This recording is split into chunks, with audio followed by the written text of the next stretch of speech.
GroveCast. My name is Mark. Tonight we have a very special guest. She is somebody who played a character on Little House on the Prairie, a show that most of you probably have heard of. She played the character Carrie with her sister Sydney.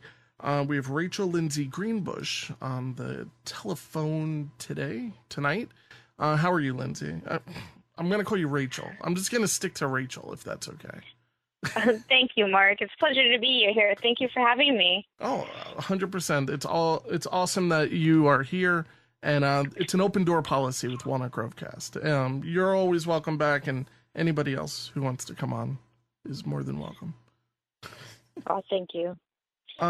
So I guess first and foremost, you and I were talking just a little bit about how your billing was in the opening credits, and how that made a few little I guess blips when you're starting an acting career after Little House on the Prairie, because a lot of people tend to think that your full name was Rachel Sydney Greenbush, when in fact it's Rachel Lindsay Greenbush, and Sydney's a whole different person who just happens to look exactly like you.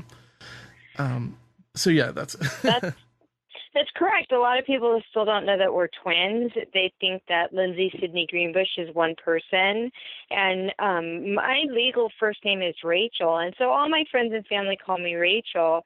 And on the show, my mom decided to go by Lindsay, which is my middle name, and Sydney, which is actually my sister's legal first name. Mm-hmm. But everybody called us Rachel and Robin on the set, off the set, in school.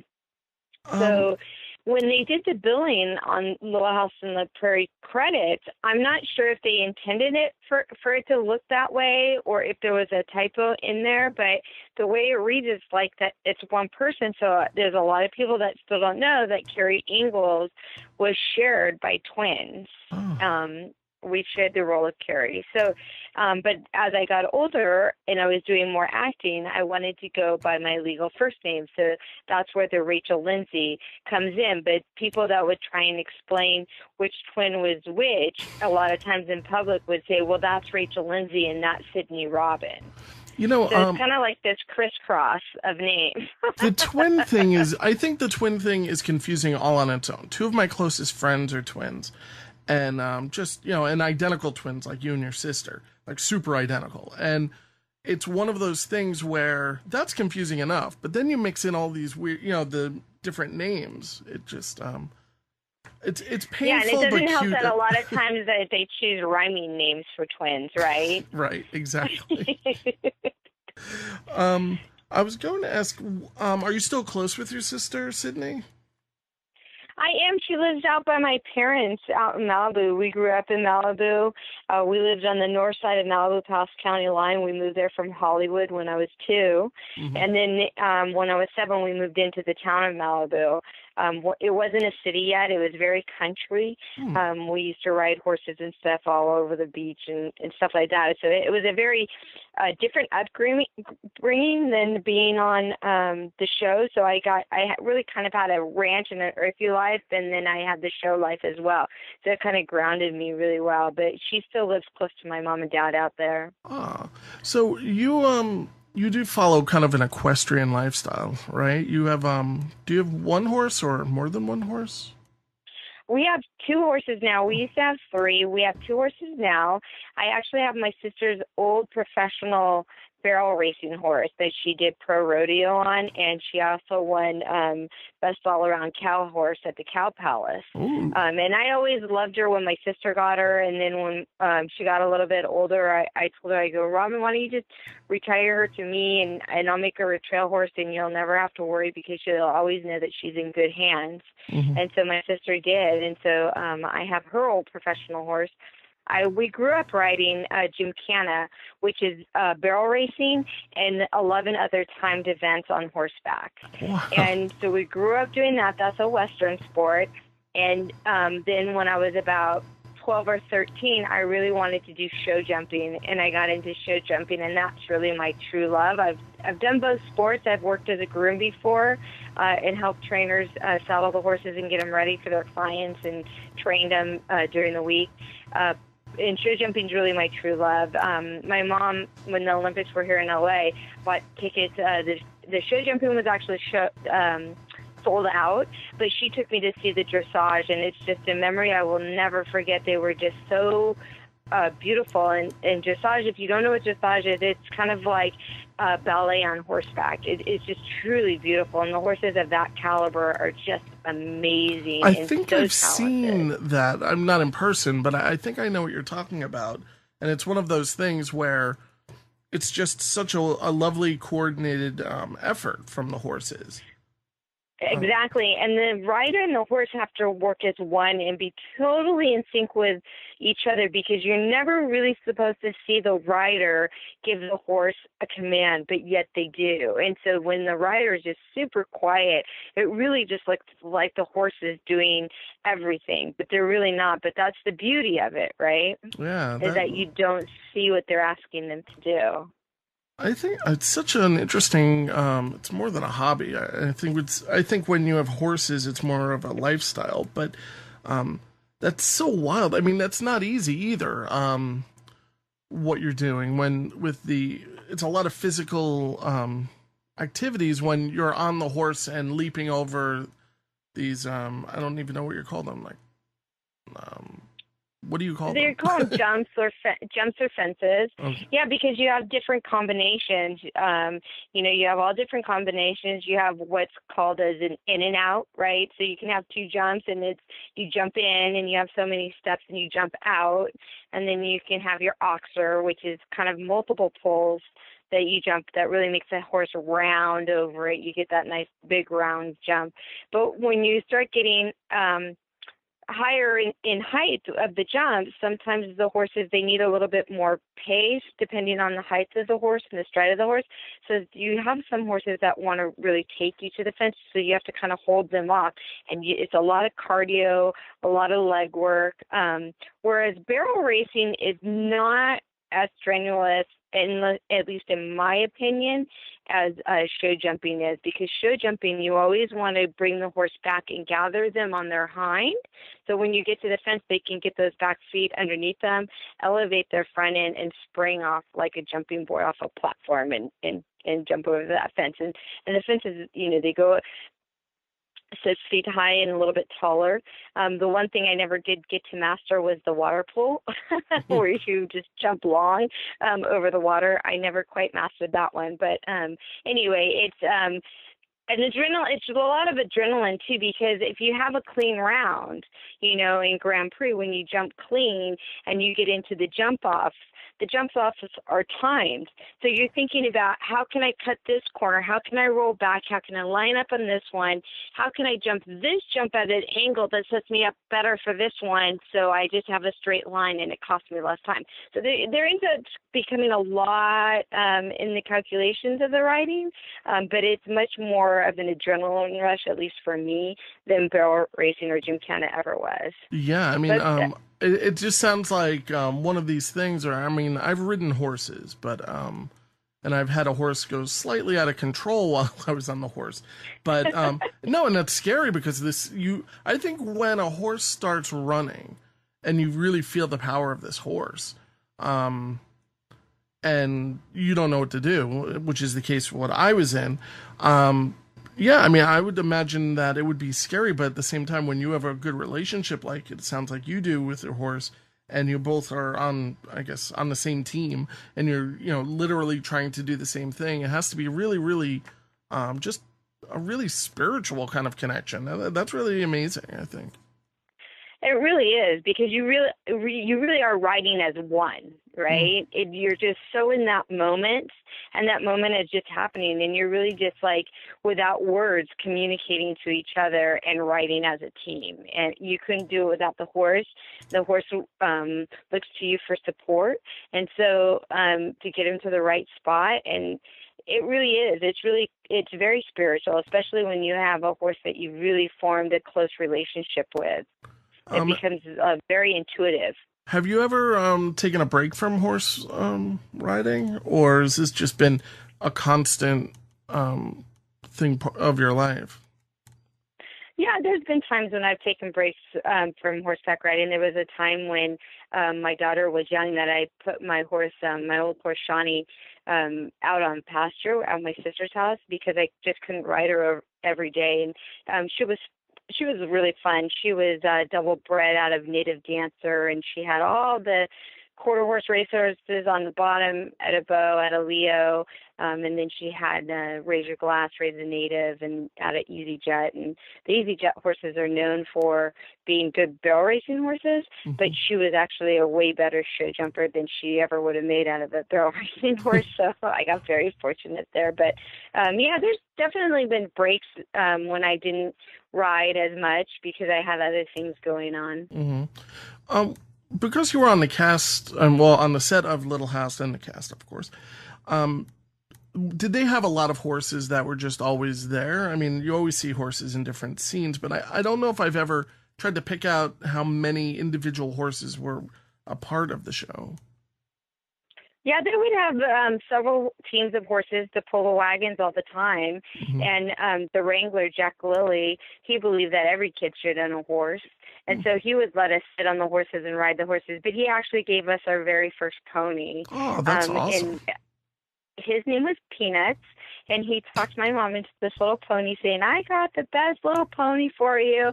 I look back at it now, and this little pony was so ornery, this little Shetland. Jack probably couldn't sell him, or he probably sold him and got him returned a couple times. No other horse in my lifetime ever threw me off as many times as that pony did.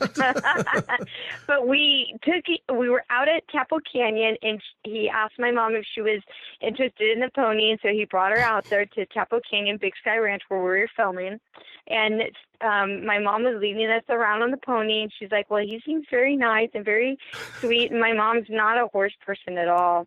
And so we ended up, my mom was like, well, how am I going to get this horse home, Jack? I don't have a horse trailer. And so he goes, well, at the end of the day, he goes, you bring your car over here and you open both the doors. And my mom was like, well, no way. Okay. So they took this little Shetland pony and walked it in the back of my mom's Peugeot wagon and shut both the doors. And we drove it home all the way from Simi Valley, like a St. Bernard dog, in the back of my mom's Peugeot wagon until we got to the ranch up Deer Creek. I've never heard of that. Oh my God. That poor pony. He fit just fine because he was like the size of a large dog. So he fit just fine, and he had his head sticking out the window. And it was so funny because I've never seen that ever happen again. And then, like, maybe a month ago, we passed a car on the freeway, and it had a little miniature pony in it. And I was like, see? My family's not the only one. That's insane. That's really funny. That's when you know the guy really wanted to get rid of the pony. Yeah, right. like, what kind of car do you have? I have a VW Beetle. Oh, it'll fit. It'll fit fine. Yeah, no problem. It'll fit. Put down the seats. It'll be totally fit. Cool. So, also, growing up on the set, you must have had, like, a lot of free time, I would imagine. I could be totally wrong.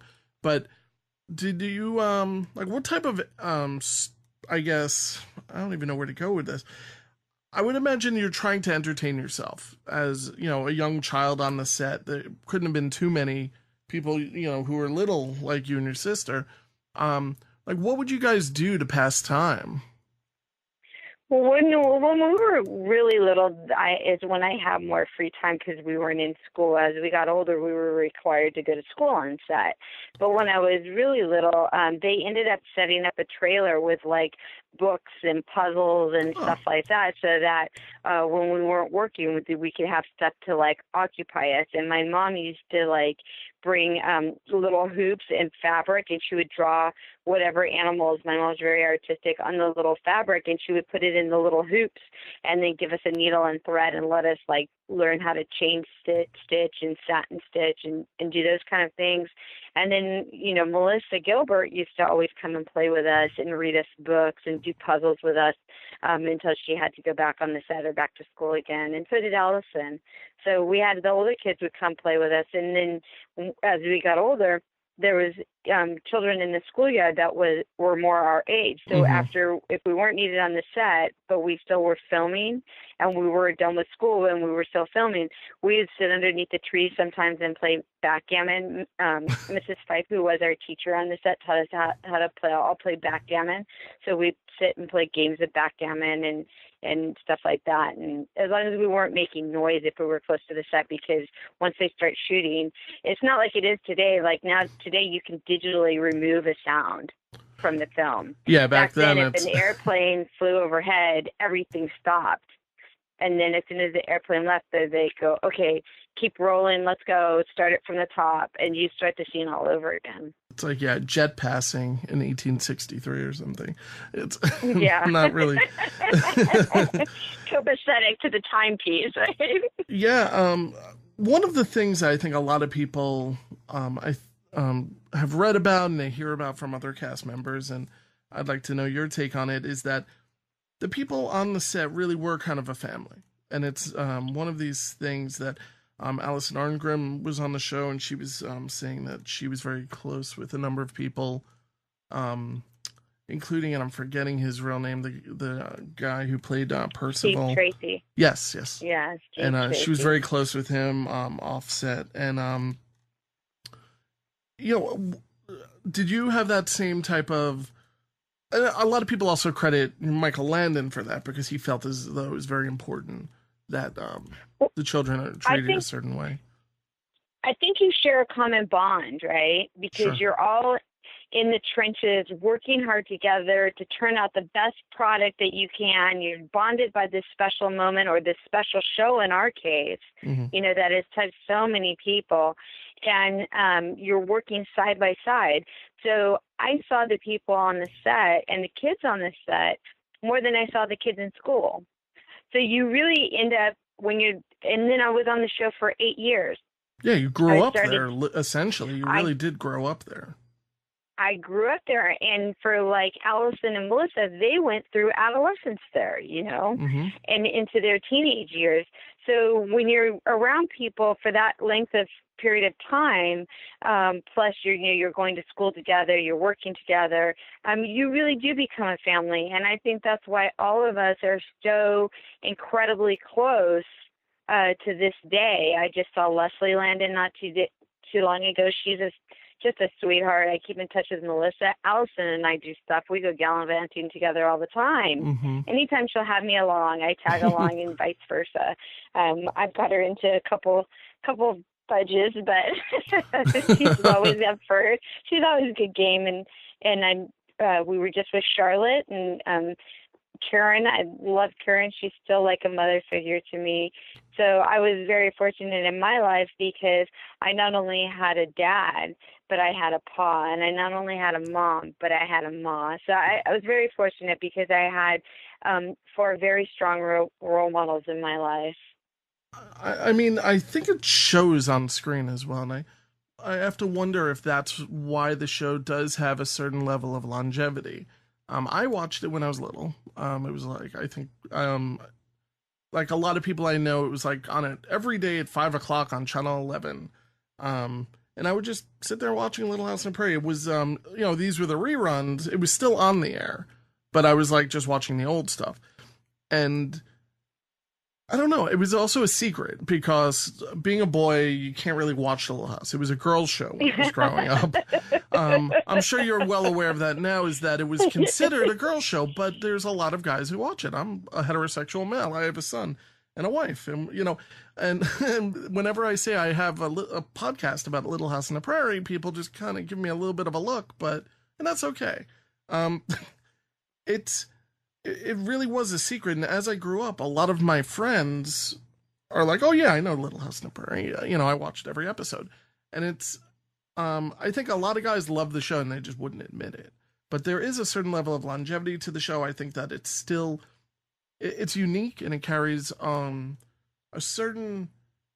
It was created at a kind of a weird time, and you could never create a show like this again. It doesn't seem like you can really create a show like that again. No, and I don't think you ever could, not without Michael being involved. I mean, you could create somebody that could touch people in a similar way. It wouldn't be the same way, but Little House on the Prairie was really Michael's vision, and he wanted to touch people and draw them in and make them feel like the Ingalls were part of their family and in their home every week. And he really did that, but he always had these teachings and these morals and right from wrong, and adds a whole nother element to it. Plus, as far as we get into technology these days, the farther and farther and farther we get from the 1800s and the pioneers. So it continues to be, and especially with the books, a look back into American history and the way it was, and the way people lived, and what their values were, and what was important was community and family and love and friendship. Those are the days that your word was your bond. It was on a handshake.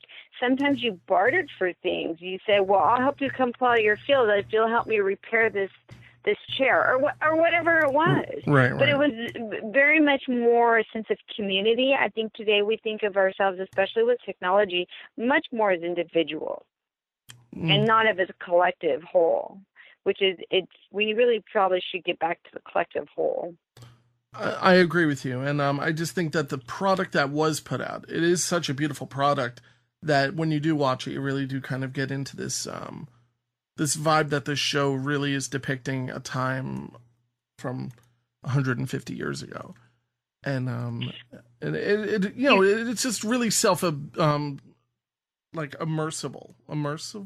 I guess I don't know. You are, and look at the quality of actors that Michael had on that show. I think just about every great actor at that time came through the show at different times. We had Burl Ives and Johnny Crawford and Forrest from S Troop. Can't think of his name, but Forrest Tucker. And we had Patricia Todd Bridges, Neal, who I see that you Bridges. interact with on Twitter. Oh, yeah. Todd and I have been friends forever. Him and my mom were good friends. And so after the show ended, we would still run into Todd. You would be going on a call and they'd be going on a call, and you'd just say, well, let's stop at McDonald's and get lunch or whatever, and you would end up running into people that because Hollywood was a small place at that time. Sure. So we've been friends. Todd Bridges' mom and my mom was always into health food, and so was his mom, but I can remember his mom was the first one I ever heard talk about juice fasting. Oh, really? Health and stuff and so Todd and I have been good friends for a long, long time. We just saw him in October. It was great to catch up with him. I hadn't seen him in years, but he's always been a good guy. He seems to have a really good sense of humor. I don't know what he's up to right now, but I follow him on Twitter. Actually, I saw that you interacted with him, so I'm like, I'm going to see what Todd Bridges is up to, and he seems to have a great sense of humor and everything, and he does. I mean, he's really championed his demons and gotten over them, and I'm so happy for him for all that he's been through. And he was working on a project in October, and then when we saw him, he just had us laughing in stitches the whole weekend. He is just naturally hilarious. That's how he seems, right? Like, he just kind of exudes kind of a certain personality that that's really kind of missing right now. So I hopefully if he's looking for something like that, hopefully he finds, that type of role and really kind of steps out again, because I would just like to see him again, doing what he wants to do. He's a phenomenal actor, and the work he did on Little House on the Prairie is just a testament to what a great actor he was, even at a young age. Yeah, he was a kid. What was he, 11 or something? He was very young. Yeah, he was very young. I think he was younger than 11, actually. But yeah, it was a pretty serious role, and he definitely nailed it. Yeah. Oh, yeah. And nailed it and beyond. He just was phenomenal. I was gonna ask you before, and I don't know if you know, in the beginning when Carrie falls, do you know if that's you or your sister falling in the That's opening my credits? sister. Oh, it is. Okay, I wasn't sure. What happened was She's a klutz. No, I'm kidding. You shoved she, her. No. yeah, I shoved her. I was in the weeds. That'd Yeah. be awesome. I'm like, it's just about me. It's all me. No. She ran down the hill first. She did it first, and then she fell. And I had seen her fall, and then she was like scared. And so they asked me to do it, and I was like, no, I was too scared to do it. And so they said, well, we just need a little bit more footage because we have some time we need to fill. So they go, okay, well, just run over the top of the hill. So what they did was they put me back at the top of the hill. Yeah. And they have my mom down lower, and they go, okay, just run to your mom. So I did. I just kind of ran over the top of the hill to my mom, which gives them that couple of seconds. So when Laura and Mary are running down the hill, and you see Laura and you see Mary, and then you see Carrie first, the first time you see her, that's me. When it cuts away to Melissa, and it cuts away to Melissa Sue, and it goes back to Carrie and she falls, that's my sister. So you're both technically in the opening credits. So that's We're both in the opening credits, but she's the one that falls. She's the klutz.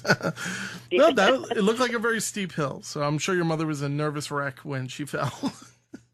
It is a steep hill, and we took a friend up there, and he jokingly started running down the hill, and then he got too much speed, and he grabbed me at the bottom. I'm like, no, don't grab me. You're going to take me down with you. So I have to imagine that throughout the late 70s and 80s, you were definitely somebody who people identified when you were just kind of walking around. And even now, I would say that you'd still be identifiable. What is like kind of your strangest fan interaction? And do people just kind of walk up to you and call you Carrie? They usually call me Lindsay. Okay. But it's always when you least expect it. It's always when you least expect to get recognized. When I was real little, we were at SeaWorld because me and my sister performed in a drill team, and we were going to march in the Disney, or not SeaWorld, we were at Disney, and we were going to march in the Disney parade. Oh, that's awesome. And so we had our hair all up in curlers to make our hair all curly, and my mom said, well, you can ride some of the rides, because we didn't get to go to Disney that often. You can ride some of the rides, but you have to have your hair in these sponge curlers, and we'll take it down before you march in the parade. Right. And so we were like, okay. And so we were going around the park with curlers in our hair, and these girls recognized us, and they're like, can we get your autograph? We know who you are, and blah, blah, blah. And so that was one. And then I was at the deli the other day in the supermarket buying food, and she's like, do you have a twin? I was like, yeah. So it's always when you least expect it is when you get recognized. And I mean, it sounds like you haven't had any kind of bad experiences, which is good. I think that's really nice, and hopefully the Little House fans are always nice to you.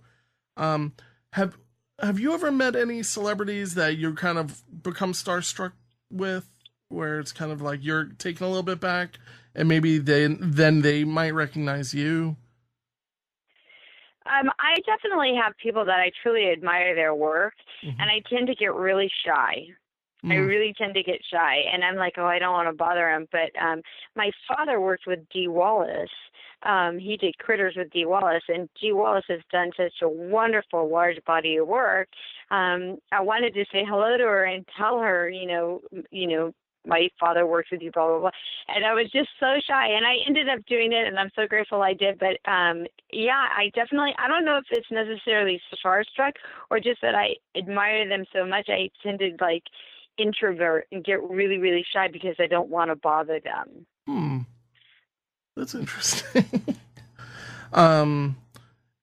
So one thing that I was talking to Allison Arngrim about a long time ago is the lack of Little House on the Prairie merchandise that existed throughout the 70s.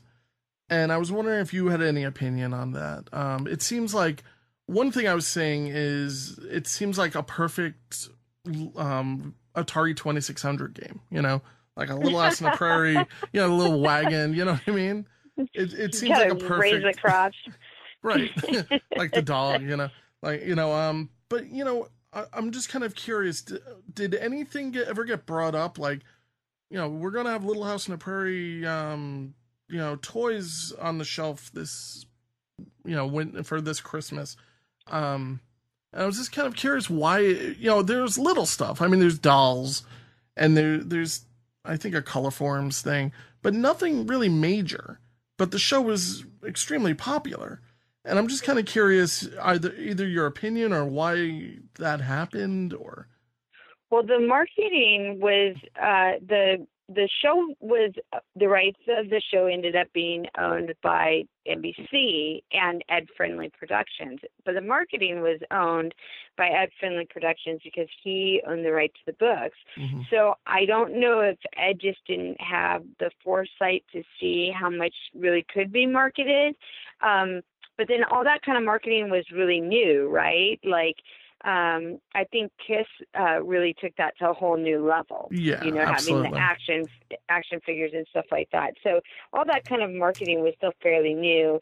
We had, let's see, we have a tea set, and we have a board game, and we have a Halloween costume, and there's color forms and lunch pails and yeah, I mean, but I mean, it's all kind of little stuff, but it's very in step with what was being done at the time, because you don't really, for the other series like Happy Days and stuff like that, you don't find that much stuff for them either. Really, nothing was really in the early 70s marketed that big.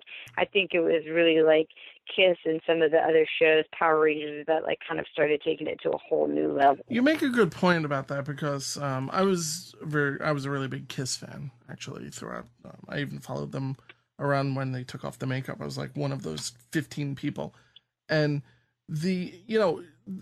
there was a lot of stuff, but it really wasn't so much. Even when you do look at what Kiss did release, and by Happy Days standards, yeah, Happy Days. I think they had the same things that you just mentioned, like a lunchbox, a Halloween costume, and maybe a few other little things, maybe underoos or something. Like you get a set of Paws underoos, like they're pink. Um, so what is it like? I guess. So you're a mom, right? mm-hmm. And how did that? I guess. Looking back when having your whole like childhood on television, for the most part, not your whole childhood, but you're basically at work for some formative years. When you had children, did you really want to kind of keep them away from that, or maybe just kind of I'm gonna be just a regular person, like, because I know at some point you decided you didn't want to be a part of this, I guess, the humbug of Hollywood. Well, it wasn't that I didn't want to be a part of the humbug of Hollywood. It's that I needed to find myself. Mm-hmm. I needed to find out who I was, because I started acting when I was 3. So by the time I hit 13, there's a thing in Hollywood where when you start becoming 13 and 14 years old, they get actors that are 18 and 20 that look 16. And they pay them to play 16 because they don't have to deal with the child labor laws, because you're an adult. They don't have to have a social worker on the set. They don't have to pay a guardian. Mm-hmm. So there's a lot of perks to that. So there's an awkward age right in there where you don't work as much. I did continue to do stuff in high school, but it was really like, okay, I've done this for so long, but is this what I want to do with my life? Like, where am I going in life? And so I kind of just took a little break to go to college and figure it out and decide where I wanted to go. Because I did really want to ride on the U.S. Equestrian Olympic team in show jumping. That was really what I wanted to do. But that just didn't work out, but Well, but I would have preferred to do that. well, I'm sure you were up against like thousands of people who are fighting for that same spot. That I would imagine that it's not for lack of trying. It's just. Yeah, no, you have to. Yeah, there's a lot of competition, and you have to get to a very high level of um, uh, accomplishment to even get considered or looked at for that yet. And then the horses of that caliber that can actually go to the Olympics are, very expensive. And so it takes a lot to get there. It's a lot of campaigning. It's a lot of getting to know people, winning. You have to go on that trail and prove that you're a great rider that can represent the United States. Sure. So it's a whole campaign. It's not an easy road. So what do you think about right now? It seems as though Little House on the Prairie is really kind of big again over in France. Like for instance, Alison Arngrim was saying how it's she just can't believe the outpouring of fans, of brand new fans, like a whole new generation of people discovering the show. And it is kind of strange just because it's an American culture show. And individuals in Europe have always been fascinated with the American West. Sure. Always been fascinated with the American West. For those that didn't get to come out here and be immigrants and experience the wild, wild West, they would read about it in those tabloid magazines that would embellish the truth a lot of the times. But they've always been fascinated with it. They have amusement parks over there dedicated to it. So I don't think it's new necessarily, but the thing that is really fascinating about Little House on the Prairie is because Laura Ingalls Wilder was a real person and the children's book were written about her real life and the way it was and some of the traditions and customs that they experienced at the time. You find families all over the world that not only want to watch it themselves, but want to watch it with their children, because there's not a lot of TV programming on like that teaches morals and community and values of family and love and support. And so you have them, these families that are actually passing it down to their children like an heirloom, because we really don't have anything on TV that is close to it. Mm-hmm. And then you think the quality of the show, of how it was put together. Our dresses were so authentic. We had aprons and petticoats and bonnets and bloomers and stockings and boots, and then you put the sound score with that. Every time Mr. Edwards walks in the room, you would hear his character music before he even came on screen, which is what they started doing like with cartoons and Bugs Bunny and stuff like that.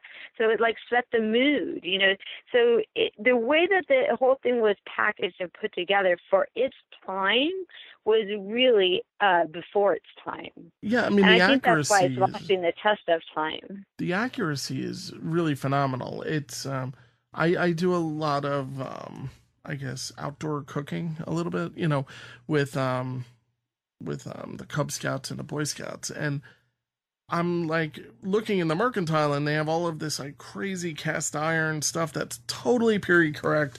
Everything, all the cans, everything, it's all period correct. And very rarely will something kind of pop up where it's like, hey, that wasn't created until 5 years later.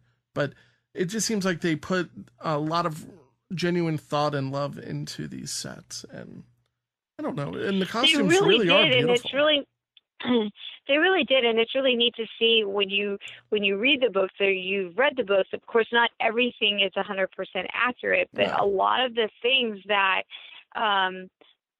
Michael took from the books and put them in the show is really incredible.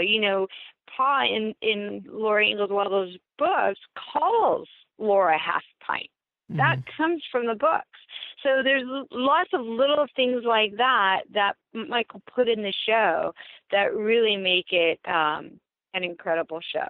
And very close to the books, not totally for all you very historical Little House on the Prairie fans, but he did put a lot of characteristics from the books in there. Yeah, there seems to be, I mean, it's chock full of little tiny details, which I think is just another reason why the show has such longevity. Now, when you found out that certain shows were going to be, I guess, Carrie based, or you were going to be the pain in the butt, like kind of like a Meet Me in the Fair where you're in the hot air balloon, what did you get like overwhelmed with that? I mean, it must have been like such a big deal because, you're a kid basically, and every episode is about the adult, really. But especially with like the God Sister, where you and your sister get to play lead roles at the same time. It must have been kind of exciting to approach these, more Carrie-centric episodes. Also, Little Girl Lost. It was, and yeah, it was. You didn't really. It was very exciting to approach this kind of things. It was not overwhelming because there was always two of us, except for the God Sister. But most of the time there was two of us to trade off. But also when you're filming scenes, you're not filming all your scenes in one day. Right. You film them by location, so they're shot out of sequence. So it doesn't always seem totally overwhelming. I can say that for my part, but for Melissa, because she carried more of the weight of the show, there probably were days where it might have been a little bit overwhelming for her because she had to go to school on top of it. But for us, it wasn't that way necessarily so, but it was nice that they did do some stuff that was more Carrie involved. And I can remember them tying the butterfly to my button when I fell in the well. They actually had it tied to my dress with a piece of fishing line.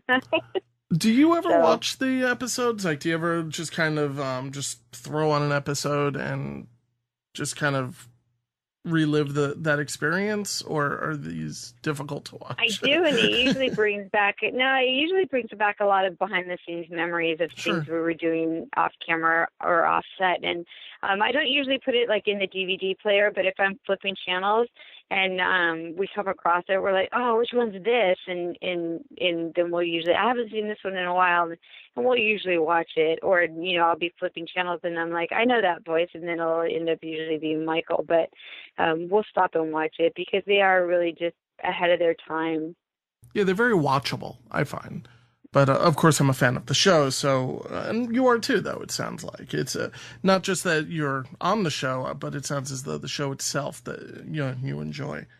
Oh, absolutely, especially the very first couple years, like some of the storylines, like Ma's Holiday and stuff like that.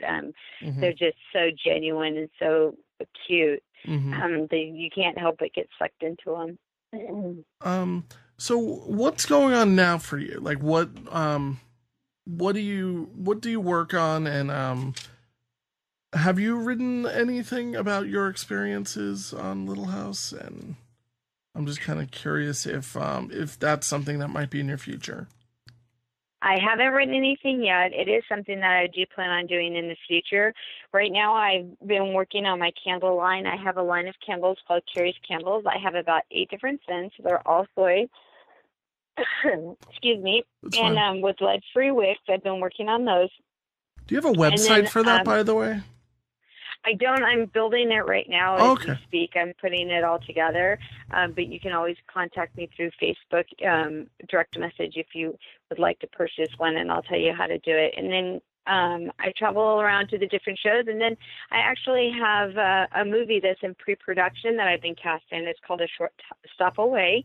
It's about a young boy who lost his father to cancer, and he dreams of playing shortstop like his father. So, and he gets to go through some bullying and stuff in school, and so I get to be his school teacher. It's my turn to be school teacher this time.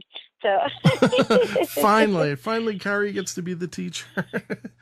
Well, yeah, because, actually all the Ingalls girls taught it at one time or another, and so did Ma, so it's my turn. Well, yeah, that's really funny, actually. So do you think that this might be your entering back into the world of acting, maybe? Well, I've actually did the Vagina monologues twice and been on stage. A friend of mine was speaking to me about doing some theater work, and I would really love to do that because my father started in theater, and then he went to feature film, and then he did television as well. So I'd really like to do some theater. Mm-hmm. I haven't yet. It's the one. Well, I really haven't done. Well, no, I really haven't done a feature film either. So, but it's more close to doing a television series as far as the camera setup and angles and faraway shots and stuff like that. So, I really would like to do some theater work because it's all live. I've done stuff like the Vagina Monologues where you do get up and you perform in front of people, but it's a little different than actually doing a whole show. So, that would be something I would be really interested in doing. I was going to say it's in your family, really. Your father, Billy Bush, is pretty an extensive filmography.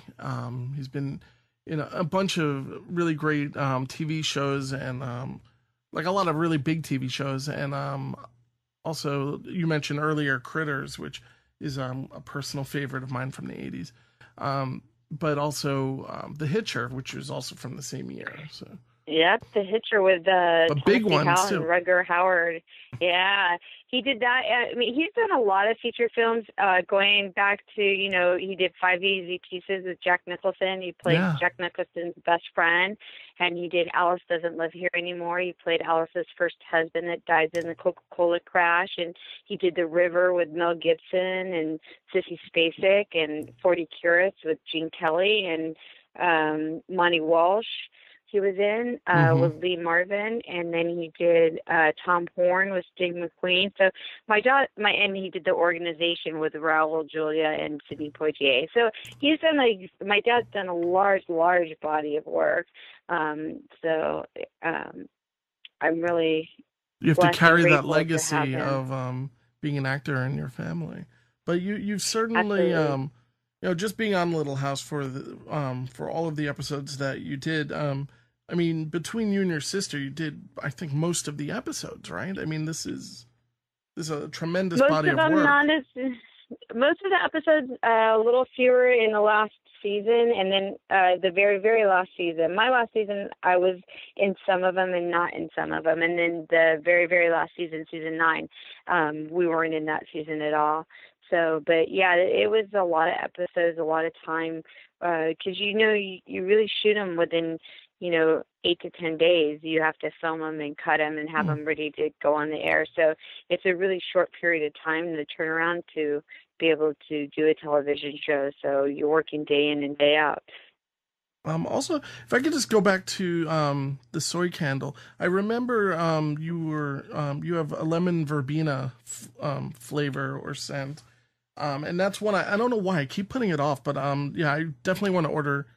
That one. There's another one I want to order, but they look cool, and just the fact that, I think the fact that it's coming from a Little House on the Prairie person, but also it's lemon verbena being the perfume of choice on Little House on the Prairie.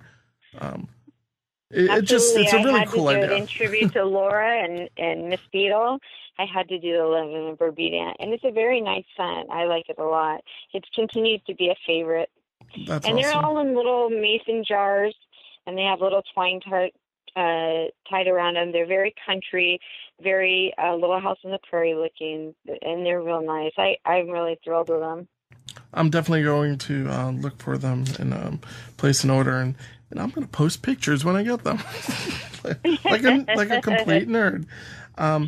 So another thing that I always wondered, not really wondered about, but with David Rose being the person who created the score and the music for Little House on the Prairie, was he somebody who was like on set, or do you recall like his like work process? Do you know if he was like somebody who was just always around?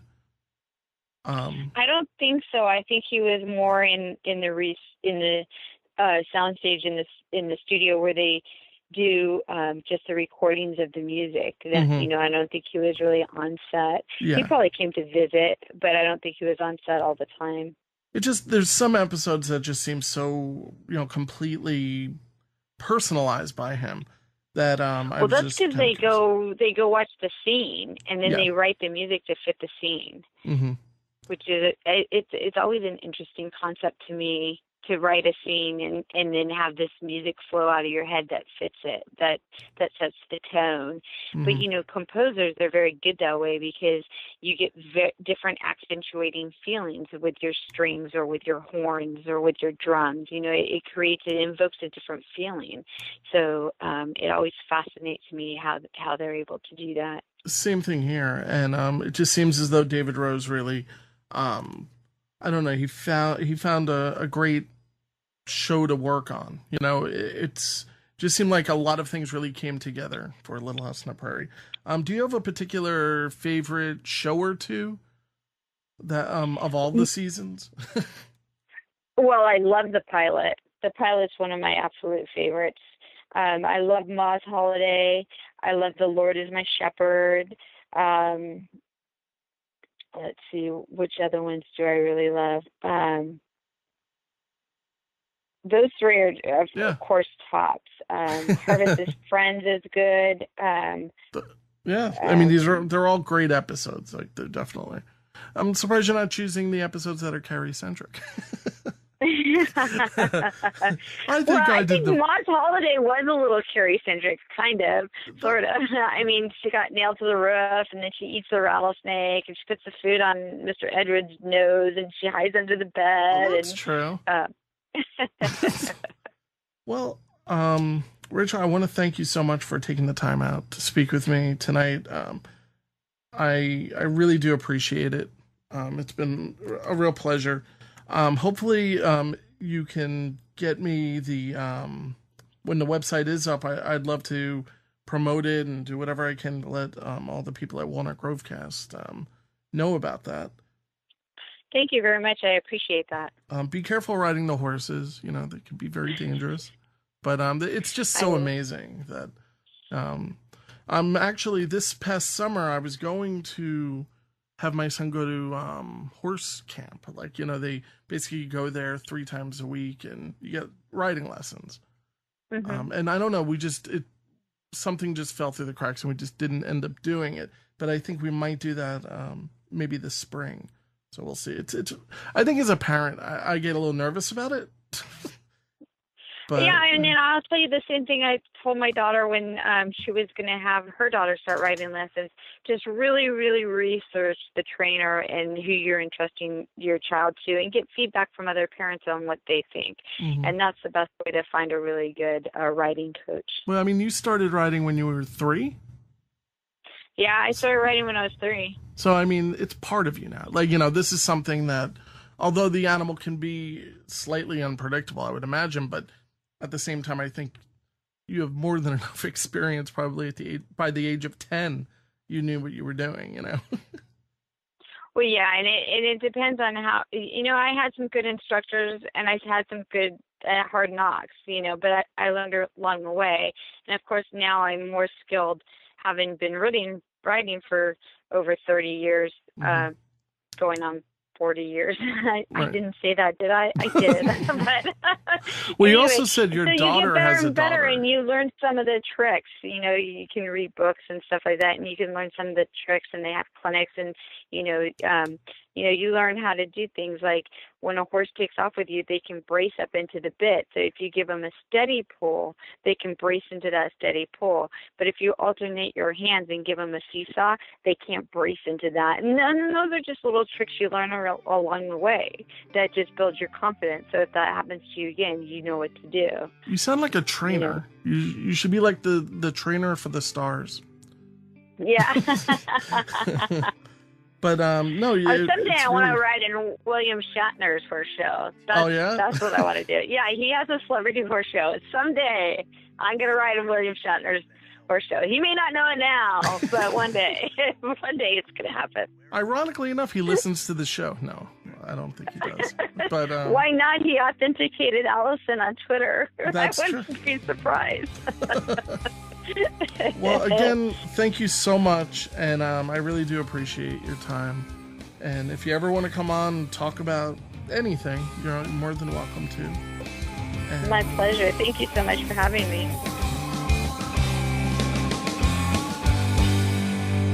So I rode with him across the plains to meet